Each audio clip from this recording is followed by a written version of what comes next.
Welcome here for Punch Out Boxing. I'm here with Boxer's head honcho, Ben Shalom. Ben, you're the man who makes dreams come true for Chris Smith, for us fans, and I guess to some extent Lawrence. Stadium fight. Delighted? Yeah, it is a dream. I mean, it was a dream to even fight in Bournemouth for Chris Smith. So to be here 3 fights later at the stadium for a world title, that's special. And it's a domestic one, and it's his old stablemate. Yeah, it's almost a pinch yourself moment from where we were at before you signed, fighting Isaac Chamberlain last July, and just seeing that atmosphere to now be here. Support from Bournemouth's been incredible. Thank you to Joe Ashford as well, who helped us get this over the line in Bournemouth. But yeah, special moment. When you get two stablemates or former stablemates, it can go two ways. Either familiarity breeds contempt and they'll just go at it, or they'll know each other so well they just neutralise each other. You're hoping for the former. I've never seen Chris Smith in a boring fight. He only knows one way. Unfortunately for him, he knows exactly what he's going to have to do. And Lawrence knows exactly who he's fighting. I think Shane McGuigan, there's probably no one in boxing that knows Lawrence Okoli better than Shane McGuigan. The guy that he's helped win a world title, he's now looking to take it away from him. That makes for a special night and a special story. And for me, Chris is going to have to jump all over him. And that's what Chris does best. I think it's got a fight written all over it. Some fights just sell themselves. This has a storyline. It's two British guys. We don't see British world titles too much. So to get one in a stadium like this, and fair play to Lawrence, because whenever do you see a mandatory champion, whenever do you see a champion take a voluntary in someone else's backyard in a stadium? That's a brave thing to do, especially after 7 weeks after his last fight. Ben, have you ever known a time where two former stablemates have fought each other? Because I can't think of another fight that this has happened. No, not especially the fact that they were training with each other 6 months ago. I mean, it's pretty incredible. Shane McGuigan knows Lawrence Okoli, as I say, better than any other person in boxing. So brave for Lawrence to do that. Shane, it came from the Billam Smith camp who wanted this fight. They wanted their world title opportunity, and they thought in the end the domestic one was going to sell the most, and they felt confident with it. But yeah, it is weird. I'm sure it's weird for both of them, but it's exciting because I think people see this as a genuine 50-50. Chris Smith with that crowd behind him is a force to be reckoned with, and is someone that's going to jump all over Lawrence. First stadium show, how much extra work does that to go in for this type of event? Luckily not for me, who have a great event team and they're incredible. So yeah, they've been at it for since last year actually, speaking to Bournemouth about this possibility. First event Bournemouth have ever done outside of the football as well, so it's a new experience for everyone. Incredible that we got here. It's been a lot of hurdles, and yeah, for Billam Smith, dream to fight for a world title in a stadium. I mean, what more can you ask for? Ben, just going on to the co-main event, Isaac Chamberlain versus Lawal. Brilliant fight. It could be a main event in London itself. Yes. How comes it was brought to Bournemouth rather than headlining in London on the Azim card? You know what? Isaac Chamberlain has a lot of relevance in this fight. He's fought Lawrence Okoli, lost for many he'll have his own reason for that. Fought Chris Smith on a whim, no notice whatsoever. For us, the Cruiserweight division is very, very important. And Richard Riatpour as well. This is just a big fight. Isaac Chamberlain's been down to Bournemouth. The fans remember him. We wanted a big chief support for this that fans can look forward to. Mikel Lawal is desperate to be considered up there with the Lawrences, the Richards and the Chris's. It's his moment as well. It's Isaac's moment to jump straight back in. Makes perfect sense, and yeah, what a division we got. Would you say the winner of Lawal versus Isaac could then potentially maybe be a fight or two away from fighting for the world title between the two main eventers? I believe so. I think they've all got a chance, and that's why it's great having everyone under one banner. There's no politics. It's so easy to do. We don't even have to put in any sort of clauses. The fights will come around, and we'll make the fights that we think the fans want to see. And this was the one that we thought would catch people by surprise. I'll ask you about the news this morning about AMIR failed test. You guys put out a statement saying you were only informed today. Why is that the case? Because surely you're on the same loop as UCAN, British Board and things like that. You'd think so. Slightly embarrassed and baffled to find out via social media. We contract with VADA. VADA are a private organisation and did the most rigorous testing we've ever done for any fight was that fight. It was ridiculous. They were tested out in Colorado, Fuerteventura, where Kel was training as well, back at home, fight week, fight night. But UCAD to not to not be notified until this, you'll have to ask them. I did call Robert Smith straight away. I said, "Did you know about this?" And he said, "I found out yesterday." So what is going on in terms of communication? For me, it doesn't matter what the intention is, what the trace is. It's a strict liability thing. Clearly, not finding out shows that sometimes it's just chaotic in what's going on. There has to be a uniform body. There has to be a world body. It's chaos. So as a promoter to find out in this way, it is embarrassing. But as I say, people might not believe us. Well, go and ask UCA. Go and ask the board, because we had no idea until finding out on social media. So when you were talking about potential rematch, and obviously Khan had failed the test, did he not even sort of enlighten you at all? Because there was talk about a rematch. And that's what's dangerous, I guess, because we were looking at another fight for AMIR, but it's not for me. Who's to tell me? I'm bored. UCAD. Clearly, the sport's got away with one, because maybe they'd have notified us if he was fighting. I don't know.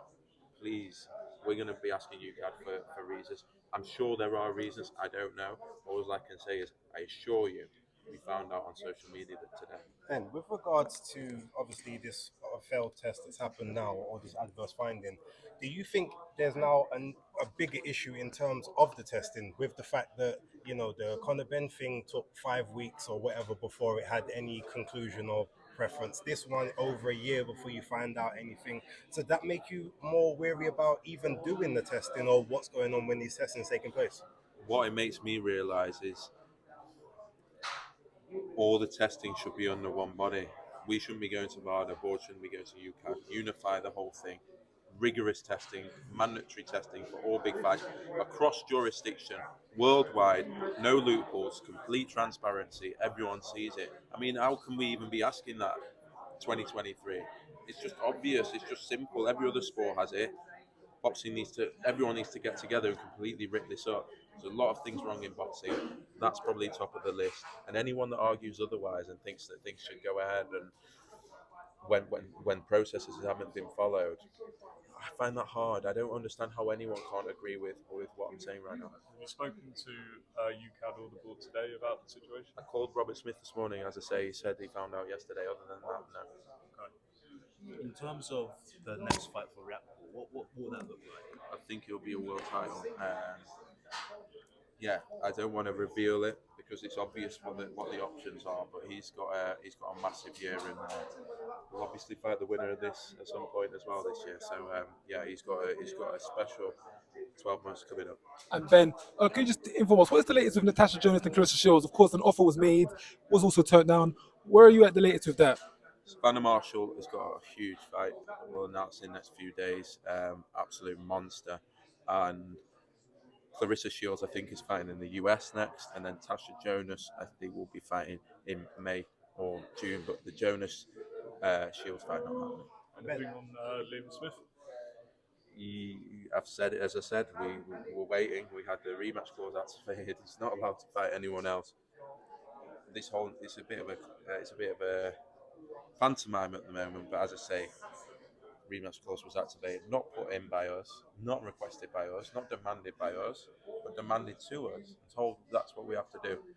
So yeah, what can I do except expect that fight to happen in May or June? Ben, back to Okoli and Billum Smith real quick.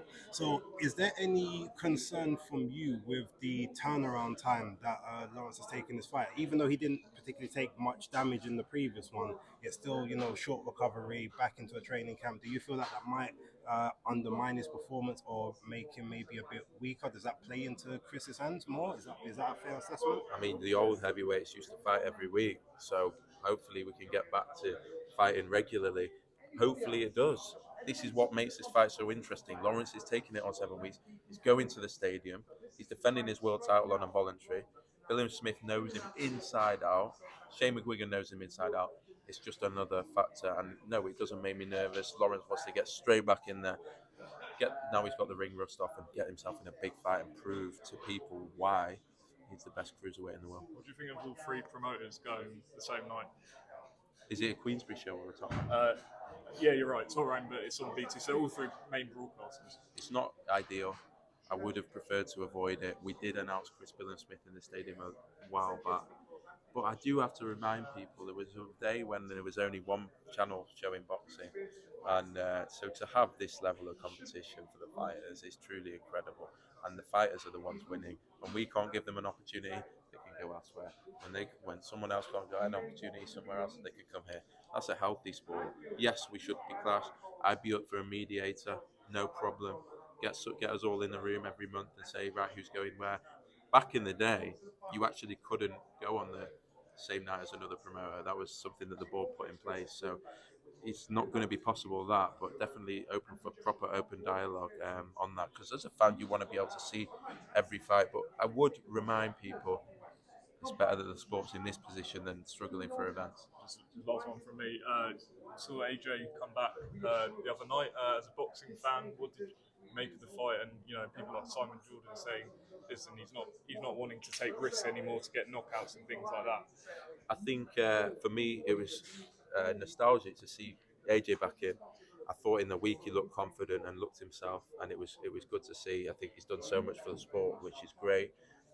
I don't think he showed himself to be back to his best. He'll know that. But if he can get back to his best, I think we all hope he does, because he was a phenomenal and a powerful man for the sport. But yeah, it was obviously a disappointing performance, and but this is how he'll see it. But yeah, I'd love to see AJ back to his best. Ben, When the cut heals, when Fraser Clark's cut heals, what would you like next for him? Is the Fabio Wardy fight one that you'd like to make? Yeah, for me, if Fabio Wardy's got the British title in the next 1 or 2 fights, then that'll be the fight we want to make. He needs to fight for the British this year. Happy with his development, happy he's fighting regularly, not getting the rounds that we always want. So I hope he fights on May 6th. If not, he'll be fighting in June. And then, I'll be looking for that fight. Ben, of course, Jack Carroll has left boxing and gone over to Matchroom. A few words on that, why a deal couldn't be reached to keep him on with Boxer. Just because we've signed him for the Josh Taylor fight, if I'm honest, that was the fight that our broadcaster was interested in. We have to prioritise the fighters that our broadcaster is focused on. And when that fell through, it is Jack and myself who have a lot of respect for each other. I know him, and we were actually, before that happening, wanting him to go and fight for another promoter against Prograde. We need him to get the fights. And I cannot say enough. I'm absolutely delighted that someone's been able to give him an opportunity of activity, of good money, and opportunities. Why would I begrudge that? Why would anyone try and cause anything? If we can't offer something, and we couldn't really, if I'm honest, other than Josh Taylor, there's only so many fighters that we can prioritise. The fighters that we are promoting are fighting 3, 4, 5 times a year. It's a limited thing, and we have to focus on who we've committed to. For Jack, when the Taylor fight fell out, which it shouldn't have, caused us a lot of problems. And as I say, over the moon that he's managed to be active and can get some money. And I really hope that he achieves his world title ambition, which he should have achieved last year. Thank you very much. Thanks, guys. Thanks. Appreciate your time. Thanks, mate.